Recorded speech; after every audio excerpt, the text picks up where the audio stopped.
Une nouvelle épreuve pour une famille endeuillée. Un habitant du Val d'Oise a perdu son père du Covid en avril dernier et il vient de recevoir le reste à charge à payer. Son père avait été hospitalisé à Paris. La facture 7 000 €. Il n'avait pas de mutuelle, mais son fils chauffeur de bus n'a pas les moyens. Laura Taouchanoff.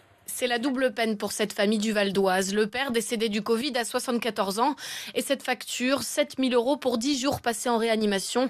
Incompréhensible pour son fils. Déjà, c'est très dur ça. Alors que derrière, quand ma mère elle me dit oui, il faut payer 7 000 €, ma mère elle touche 560 € de retraite. Et si elle prend sur ses économies pour payer tous les frais, comment elle va faire pour vivre? Le maintien du premier tour des municipales, un confinement tardif.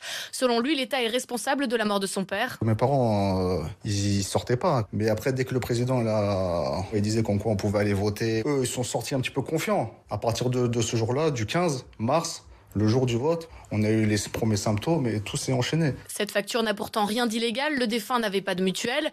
Mais pour Benjamin Fellous, avocat de la famille, le contexte doit permettre de les indemniser. Bien qu'étant une crise de nature exceptionnelle, elle est à mettre en perspective avec des carences d'État. On peut parfaitement matérialiser un lien de causalité avec un préjudice qui a été subi, moral et économique. Maître Fellous a saisi la justice avec un collectif d'avocats réunissant plus de 130 dossiers de ce genre.